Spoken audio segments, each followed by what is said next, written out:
अस्सलाम वालेकुम। My self जमल बशीर। आज हमारा जो लेक्चर है वो क्लास 9th का है। उसमें हम लोग देखेंगे कि आज जो हमारा नेक्स्ट टॉपिक है वो कौन कौन से हैं और उनकी एग्जांपल्स, उनकी डेली लाइफ में प्रैक्टिस या कहने की एप्लीकेशन उनकी क्या है, या उनको हम लोग जब सॉफ्टवेयर बनाते हैं, जब कोई गेम बनाते हैं तो उनको हम लोग किस तरह से लेकर चलते हैं। तो टॉपिक हमारा वही है प्रॉब्लम सॉल्विंग। उसके अंदर हम लोगों ने कल देखा था algorithm and flow chart. Algorithm and flow chart की कल हम लोग एक एग्जांपल की थी, तो आज हम उसी से एक एग्जांपल और करें ताकि आपकी कल की रिवीजन भी हो जाए और हमारा जो टॉपिक है वो आप लोग उसको अच्छी तरीके से अंडरस्टैंड कर सकें। तो यहाँ पे एक मैंने एग्जांपल लिखी है, the find area of parallelograms, के एरिया ऑफ पैरेललोग्राम हमने फाइंड करना है। वो एक फिज़िक्स का है, तो उसका ये एक फार्मूला है, A is equal to base multiply by height. दोबारा सुन लें, find area of parallelogram whose formula is a is equal to base over height। तो ये हमने फाइंड करना है। तो इसके साथ अब ये देखें, यहाँ में लिखा हुआ है एल्गोरिथम एंड फ्लो चार्ट, बिल्कुल सेम है जैसे हम लोगों ने कल किया था काम। कल हमने क्या किया था, पहले एल्गोरिथम, फिर उसके रेलिवेंट उसकी फ्लो चार्ट ग्राफिकली तौर पर। तो हम लोग पहले इसको देखेंगे और साथ साथ हम लोग इन चीज़ को समझने की कोशिश करेंगे। तो अगेन वही स्टेप 1 क्या होगा, स्टार्ट। स्टेप 2, अब ये देखें हमने b को h से मल्टीप्लाई करना है। जब हम मल्टीप्लाई करेंगे तभी हमें a की वैल्यू फाइंड आउट होगी ना। तो जब तक हमारे पास b और h की वैल्यू नहीं होगी हम लोग ये फाइंड नहीं कर सकते। तो b और h क्या होगा, ये हम लोग इनपुट लेंगे यूज़र से। तो यहाँ पे हमने लिखे इनपुट b और h। तो यहाँ पे आप बेस और हाइट पूरा वर्ड भी, लेकिन मैं शॉर्ट के लिए उसके b और h लिखा, बेस और हाइट। अब उसके बाद थर्ड स्टेप क्या होगा, प्रोसेसिंग का।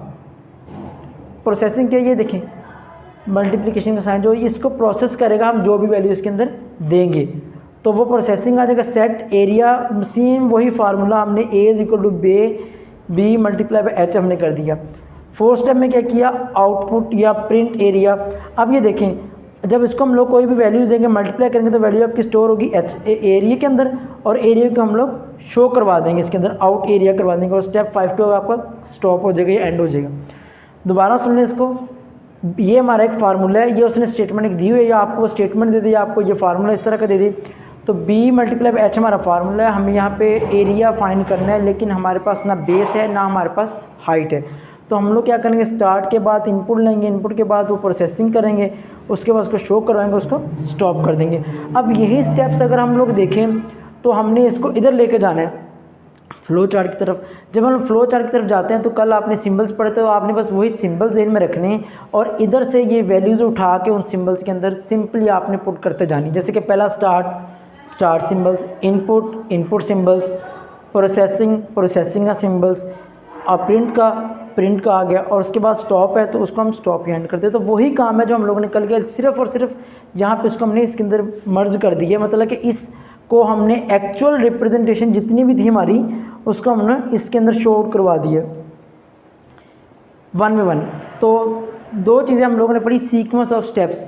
तो दोनों के अंदर देखें तो स्टेप्स भी हैं और सीक्वेंस भी है जिसको आप लोग लेकर चलेंगे। इसके अंदर इसका जो कहने के एक एडवांटेज भी है और डिसएडवांटेज भी है। वो ये है कि एडवांटेज तो ज़ाहिर बात इसका ये है कि हमारा जो भी प्रॉब्लम्स है उसको हम लोग बड़े स्मूथली एक अच्छे तरीके से एक फ्लो उसका बना लें। जैसे आपको नज़र आ रहा है कि पहले ये स्टेप करना है, फिर ये और एट दिन आपको रिजल्ट मिल जाएगा, उसी तरह फ्लो। लेकिन इसका जो डिसएडवांटेज है वो ये है कि अगर आपके पास कोई एरर आती है या आप कोई चीज़ गलत कर लेते हो, जैसा कि आप यहाँ पे आते हो आपने कोई चीज़ गलत लिख दी है या आपने ये डायग्राम नीचे और ये ऊपर कर दी, तो आपको ये दोबारा रीड्रा करनी पड़ेगी। ठीक है, तो आपको ये दोबारा इसका बनाना पड़ेगा, रीड्रा करनी पड़ेगी। छोटी प्रॉब्लम्स के लिए तो ये ठीक है, लेकिन जैसी कम्प्लेक्स प्रॉब्लम आती है, जैसा कि अब ये तकरीबन 5 स्टेप्स अगर 20, 30 या 50 स्टेप्स हो जाए तो उसमें हम लोग क्या करते हैं कि हमारे पास यहाँ पे नंबर्स ऑफ जो होती है हमारे पास उसके अंदर स्टेप्स इंक्रीज़ हो जाते हैं। और स्टेप इंक्रीज़ होने से क्या होता है कि जब स्टेप्स ज़्यादा इंक्रीज़ हो जाते हैं तो उसमें गलती का चांस भी होता है। तो गलती का चांस होने की वजह से सम टाइम इसे रीड्रा भी करना पड़ता है। उस रीड्रा की वजह से क्या होता है कि हमारे लिए इसको दोबारा बनाना कहने के एक नए सिरे से वो मुश्किल हो जाता है। तो ये फ़्लो चार्ट के बारे में छोटा सा एक इंट्रोडक्शन था जो हमारा कल हो चुका था और उसकी एग्जांपल आज हमने देखी। तो आज हमारा जो मेन टॉपिक है जिस पे आप लोग फोकस करेंगे वो हमारा टॉपिक है हमारे पास जो है टेस्ट डेटा और वेरिफिकेशन एंड वैलिडेशंस। बहुत ही इंटरेस्टिंग टॉपिक है हमारे पास ये। सबसे पहले क्या जी, टेस्ट डेटा क्या होता है। डाटा आप ऑलरेडी पढ़ चुके हैं कि रा फैक्ट एंड फिगर, लातादाद क्वांटिटी में आपके पास चीज़ें हैं, वो आपका डाटा है, ठीक है। उसमें हर चीज़ आती है, रा फैक्ट मटीरियल आ जाता है, आपके पास हर चीज़ आ जाती है। जैसे हमारे पास एक स्कूल है, उस स्कूल में 1000 स्टूडेंट्स है, वो 1000 के 1000 का नेम, फादर नेम, उनकी क्वालिफ़िकेशन, उनका एरिया, उनके एड्रेस, उनकी इनकम, वो सारा कुछ हम लोग जब रजिस्टर पे लिखेंगे तो हमारा डाटा बन जाता है। तो लेकिन टेस्ट डाटा से क्या मुराद है कि वो डाटा जिसके लिए हम लोग काम करना चाह रहे हैं, मतलब जिस चीज़ के लिए हमने उसको बनाया वो वैसा ही काम करता है, उसको हम लोग टेस्ट करेंगे। इसके अंदर टेस्टिंग करेंगे डाटा की कि जो डाटा हमारे पास मिला है वो डाटा एक्यूरेट है कि नहीं है, वो हमारी ज़रूरियात को पूरा करता है कि नहीं करता, या यूँ कह लें कि वो जो हमने सॉफ्टवेयर बनाया है या चीज़ जो डेवलप की है, जो एप्लीकेशन बनाई है या वो गेम बनाई है या कोई इस तरह का सॉफ्टवेयर है अकाउंटिंग का, वो ठीक काम कर रहा है कि नहीं कर रहा, उसको हम लोगों ने देखना है इसके अंदर। तो सबसे पहला जो है टाइप्स के अंदर आता है वैलिड टेस्ट डाटा। वैलिड आप लोगों को ऑलरेडी नाम से समझ आ गई होगी कि वैलिड कहते हैं ठीक को। टेस्ट डाटा वो चीज़ें, वो डाटा जो हमारी एक्यूरेसी के लिए ठीक है। फॉर एग्जांपल मैं कहता हूँ जो मुझे 1 से लेकर, ये मेरा जो सॉफ्टवेयर है ना, ये 1 से लेकर 100 तक वैल्यू एक्सेप्ट करे, इसके अलावा कोई वैल्यू एक्सेप्ट ना करे, यानी कि 101 वैल्यू एक्सेप्ट ना करे, 103 वैल्यू एक्सेप्ट ना करे, -1 एक्सेप्ट ना करे, -5 एक्सेप्ट ना करे, सिर्फ 1 से लेकर 100 तक 5, 6, 2, 3, 99, 97 इनके दरमियान, तो ये वैलिड होगा। जब हम लोग टेस्टिंग करते हैं ना, तो हम लोग यही चीज़ चेक करते हैं कि वो जिस चीज़ के लिए बनाएगी वो चीज़ ठीक काम कर रही है कि नहीं कर रही। तो एक अगर 100 के दरमियान होगा तो हम कहेंगे ये हमारा वैलिड टेस्ट डाटा है, मतलब कि ये चीज़ ठीक है हमारे पास। फिर इनवैलिड क्या होगा? इनवैलिड यही चीज़ आ जाएगी इसके नीचे, अगर हम लोग इससे बाहर वैल्यू देंगे तो वो इनवैलिड हो जाएंगी, -5, -3, वो इनवैलिड। अब ये क्यों ज़रूरी है? आप ये सोच रहे होंगे कि पहले हमने कहा जी वैलिड है और फिर वो कह रहे हैं जी इनवैलिड है। वैलिड में ये है कि हमने देखना है कि वो वाकई सारी की सारी वैल्यू ठीक काम कर रही है कि नहीं कर रही। हमने 1 इंटर किया, हमने 2 इंटर किया, हमने 3 किया, हमने अप टू 100 तक चले गए, हमारा सॉफ्टवेयर बिल्कुल ठीक था। अब हमने उसको इनवैलिड के लिए चेक करना है कि वो इनवैलिड के लिए एरर देता है कि नहीं देता। ऐसा ना हो कि यूज़र उसमें -5 पुट करे और वो कोई एरर ही शो ना करवाए। तो इनवैलिड के लिए भी ज़रूरी है कि आपने देखना कि वो जो रेंज से बाहर तो नहीं जा रही, -5, -6 तो नहीं वो आ रहा है यहाँ पे इसके अंदर। उसके बाद आता है बाउंड्रीज़। बाउंड्री हमारे पास आता है थर्ड। बाउंड्री के अंदर हम लोग ये देखेंगे कि हमारी जो एक्सट्रीम पोजीशन होगी वो ठीक होगी कि नहीं होगी। एक्सट्रीम पोजीशन से मुराद क्या कि ये जिस तरह आपको 1 और 100 दिया गया ऊपर, इसकी रेंज के अंदर अंदर ये चीज़ बाहर तो नहीं है। या यूँ कह लें कि अक्सर आपने देखा होगा जब हम लोग गूगल पे कोई फॉर्म फिल करते हैं रजिस्ट्रेशन का या साइनअप का, तो वहाँ पे हमसे वो पासवर्ड की फील्ड में कहता है जी इसमें 8 करैक्टर होने चाहिए, 10 होने चाहिए, 6 होने चाहिए। तो वो एक बाउंड्री आपकी सेट करके आपको दे रहा है। जब तक आप उस बाउंड्री को सेटिस्फाई नहीं ना करेंगे वो आपका अकाउंट क्रिएट नहीं करता। बाउंड्रीज़ के अंदर और भी कुछ चीज़ें आ जाती हैं, जैसे कि वो आपसे कहते हैं कि जी आपने इसके अंदर एक न्यूमेरिक, एक अल्फ़ाबेट और एक स्पेशल कैरेक्टर यूज़ करना है। तो ये उसकी बाउंड्री फिक्स होती जा रही है। एक्सट्रीम, मिनिमम और मैक्सिमम पोजीशंस वो सेट कर देता है उसके अंदर। यानी कि अगर कहता है कि मिनिमम 8 कैरेक्टर इसके अंदर होने चाहिए, तो अगर आप 7 इंटर करेंगे, 6 करेंगे, 5 करेंगे तो वो आपको एरर दे देगा। लेकिन आप उस 6 या 7 या 8 के अलावा जितनी उसने, वो कहता है जी आपकी जो रेंज है ना वो आपकी 8 है, तो उस 8 जो रेंज है ना आपकी, वो आपकी एक्सट्रीम पोजीशन तो है, लेकिन ये आप इस बाउंड्री से नीचे नहीं आएंगे। मतलब ये आपकी बाउंड्री उसने फिक्स कर दी। आप 7 इंटर करेंगे, जैसे कहते हैं जी पासवर्ड आपका है जी AB 1 2 3 4, अब ये 7 है, उसने कहा था 8। अब जैसे 5 इंटर करेंगे आपकी बाउंड्री सेट हो जाएगी। जैसे आप इसको स्किप करेंगे आपकी बाउंड्री वो एरर देकर आपकी जो चीज़ है, बाउंड्री जो हमने डिफ़ाइन की है वो बाउंड्री आपने ठीक तरह से आपने इसके साथ अटैच नहीं की, या कह लें कि आपने वो चीज़ ठीक तरह से मेंशन नहीं की इसके अंदर, नहीं तो आपको बार बार वो एरर देता जाएगा। फिर उसी तरह रॉन्ग डाटा फॉर्मेट पे आ जाए। फॉर्मेट क्या होता है? उसको लिखने का तरीका। फॉर एग्ज़ाम्पल अक्सर आप लोग ये डेट देखते होंगे, आपके पास ये आती है आपके पास फॉर्मेट में। कभी वो ईयर्स पहले लिखा होता है, कभी मंथ पहले होते हैं, कभी डेट आखिर, जो मंथ होता है वो आखिर पे होता है, तो कभी मतलब कि मंथ पहले आ जाता है, डेट बाद में आ जाती है, या कुछ और इस तरह की 4 से 5 के जो तरीके हैं जिसको हम लोग देखते हैं। तो वो कहता है कि रॉन्ग डाटा फॉर्मेट।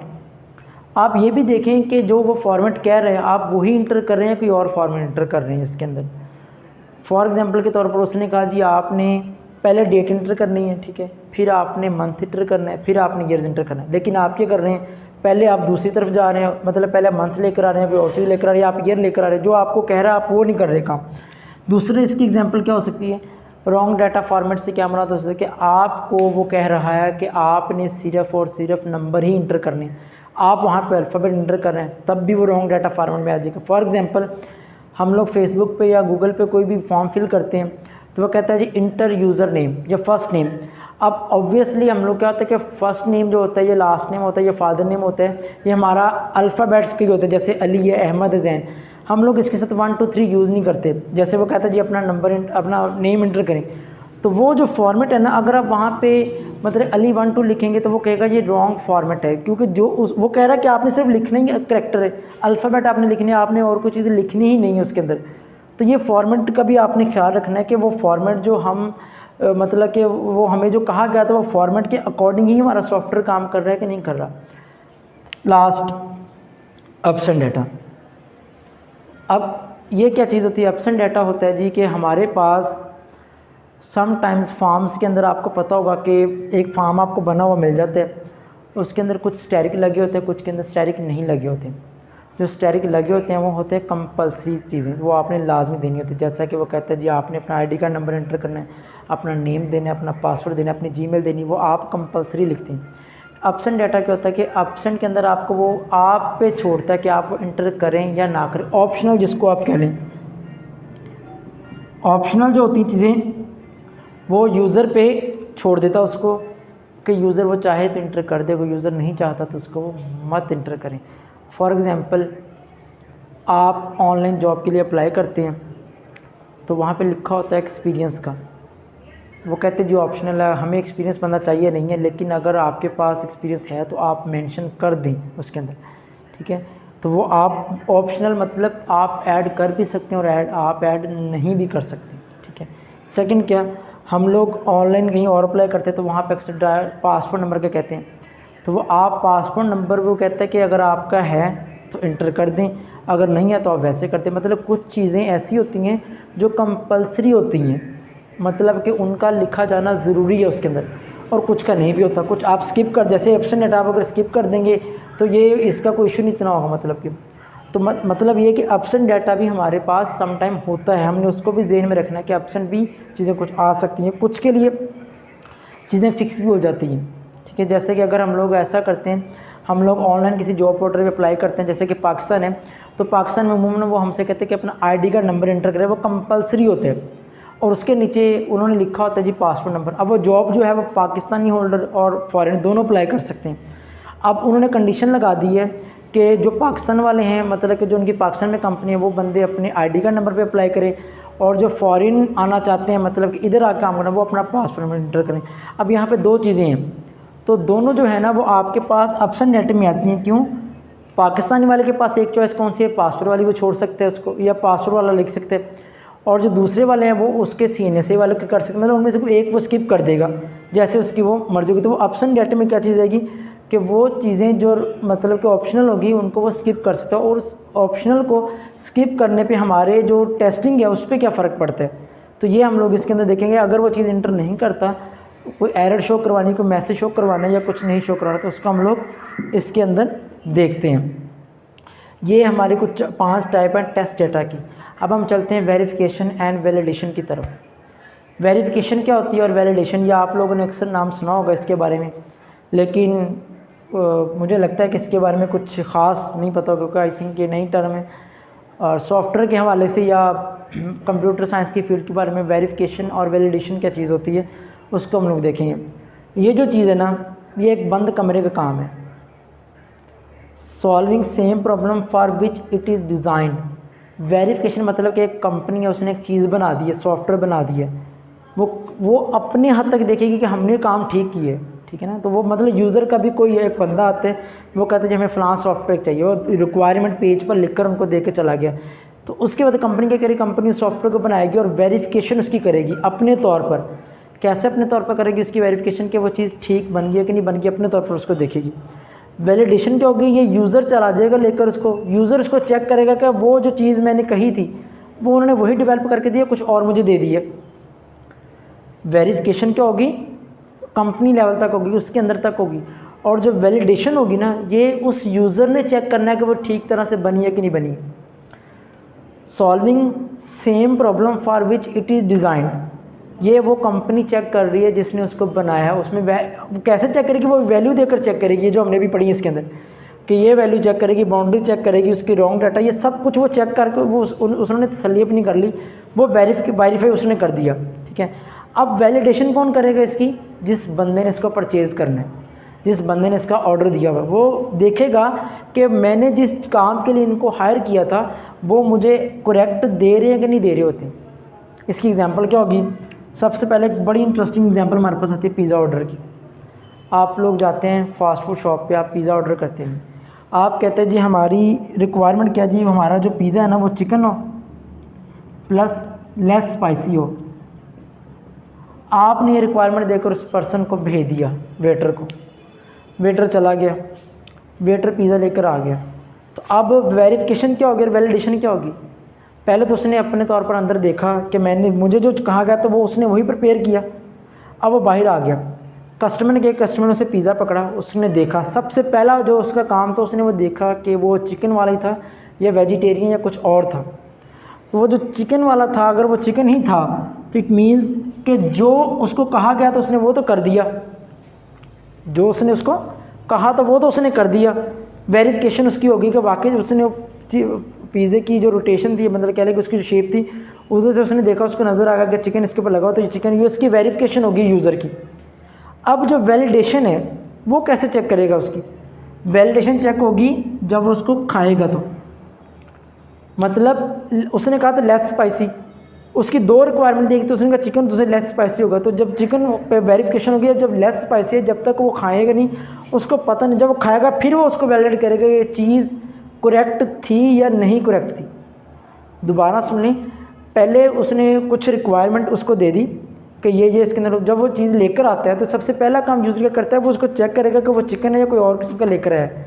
तो अगर तो वो चिकन है तो उस वेरीफाई हो गया कि जो उसने कहा था वो लेकर आ गया। फिर जो दूसरी उसकी रिक्वायरमेंट थी चेकिंग की, वो कहेगा लेस स्पाइसी नहीं, जब वो उसको खाएगा तब उसको बताएगा, या उसको बताएगा, वो कहेगा जी कि आपने चीज़ वैलिडेट नहीं की, हमने आपसे लेस स्पाइसी कहा था, आप इसको ज़्यादा कर लें, उसको कोई और चीज़ इसके अंदर आ रही, तो वो वैलिडेशन यहाँ पे आपको एरर दे, मतलब कि वो कोई ना कोई आपको कंप्लेन करते हैं। दूसरी एग्जांपल इसकी आती है जी, कहता जी एक असेंडिंग ऑर्डर, असेंडिंग डिसेंडिंग आपने पढ़ा होगा मैथ में, छोटे से बड़े नंबर और बड़े से छोटे के नंबर की तरफ आपने जाना होता है। इसके अंदर असेंडिंग और डिसेंडिंग दो मुख्तलिफ टर्म्स होते हैं जिसमें हम डाटे को अरेंज करते हैं।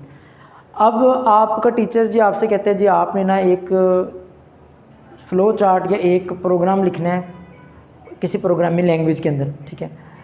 उसके अंदर आप लोगों ने क्या करना है जी, आपके पास 5 नंबर होंगे, आपने कोई से नंबर देने हैं।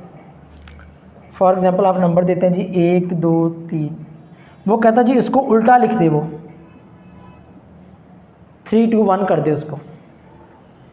आप घर गए, घर जाके आपने लैपटॉप ऑन किया, आपने वो असाइनमेंट जो प्रोग्रामिंग की थी वो सॉल्व की, मतलब कि उसका कोड लिखा, आपने अपने तौर पर उसको चेक किया, आपने कहा जी ठीक है, आपने वो सबमिट करवा दिया।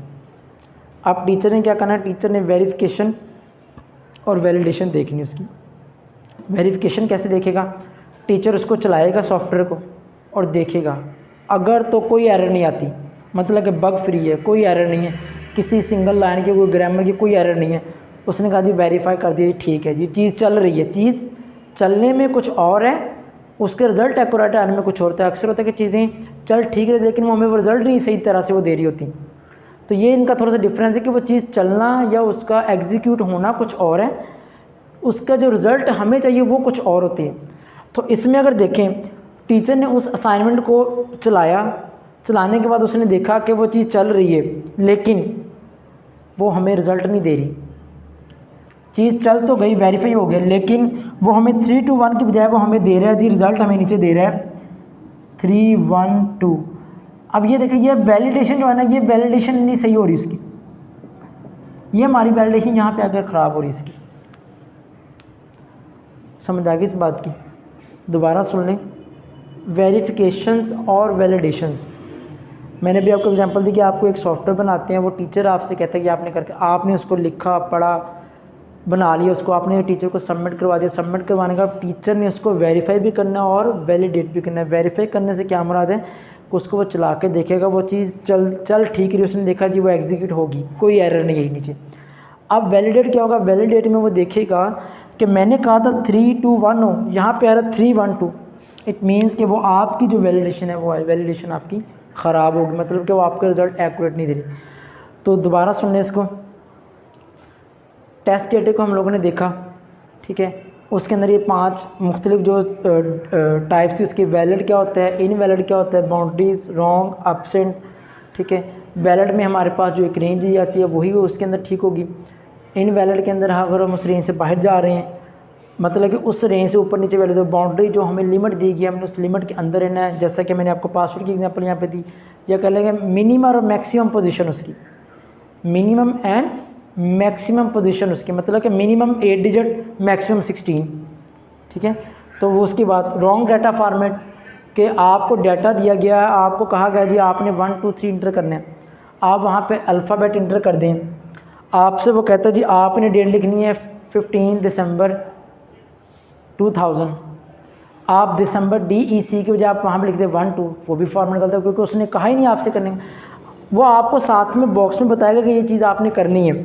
एब्सेंट डेटा से क्या मतलब है कि वो डाटा जो ऑप्शनल की सूरत में हमारे पास होता है, जैसे कि आपको मैंने कहा था कि जब हम ऑनलाइन पोर्टल पे अप्लाई करते हैं तो वो आपसे कहता है जी जो कंट्री के रहने वाला है वो अपने ID कार्ड पे अप्लाई करें, और जो दूसरे हैं फॉरेन वो अपने पासपोर्ट अप्लाई करते। तो आप जो कंट्री वाला होगा वो जाहिर बात है पासपोर्ट वाले को स्किप करेगा, तो ये ऑप्शनल चीज़ आ जाएगी ना आपके पास, उनमें से कुछ अप्लाई करें कुछ नहीं करेंगे, तो उस बेस में हमारे पास डाटा। फिर वेरिफिकेशन और वैलिडेशन को हम लोगों ने देखा। Verification something refer to organisation के, उस ऑर्गेनाइजेशन के अंदर ही उसको चेक कर रहे हैं। एग्जांपल इसकी मैंने आपको बताया कि एक बंदा आता है वो कहता है जी हमें एक चीज़ डेवलप करके सॉफ्टवेयर दे दें, वो अपनी रिक्वायरमेंट आपको देकर चला जाता है, आप क्या करते हो उस चीज़ पे काम करते हो, उनकी रिक्वायरमेंट उसकी जैसी ही चीज़ बनाने की कोशिश करते जैसा वो कहते हैं। अब आप उससे आने से पहले इन सब चीज़ों को परफॉर्म करके अपने पास रखोगे, वेरीफाई आपने कर लिया, चीज़ ठीक चल रही है, वो बंदा लेकर चला गया। अब वो जब लेकर जाएगा तो वो जाकर ख़ुद भी उसको देखेगा ना कि वो जो चीज़ मैंने कही थी वो चीज़ हो भी नहीं हो रही। या ग्रोसरी स्टोर पे अक्सर होता है कि वो कह रहे हैं जी हम लोग स्कैन करवाते हैं चीज़ें, तो आखिर हमारी पेमेंट बनती है 1500 रुपया, तो आपकी काउंटिंग जो हो रही है वो 1400 दे रही, तो वो वैलिडेट तो नहीं ना चीज़ होगी। तो वो जाकर उसने वैलिडेट करना है उसको कि वो चीज़ हमें ठीक दे रही। दोबारा सुनने इसको, वेरिफिकेशन जो मतलब है इसका मतलब है कि वो चीज़ चल तो ठीक रही है लेकिन रिज़ल्ट एक्यूरेट नहीं आ रहा, मतलब कि चलना कुछ और है, एग्जीक्यूट होना उसका, लेकिन उसका रिज़ल्ट का एक्यूरेट होना कुछ और है इसके अंदर। पिज़्ज़ा की एग्जांपल हमने देखी, ये लिस्ट स्टैंडिंग देखी। आप इस तरह की एग्जांपल कुछ और भी लिख सकते हैं जो भी इस फील्ड से या कहने के इस टॉपिक से रेलिवेंट आती है। ये हमारा आज का टॉपिक था। अस्सलाम वालेकुम।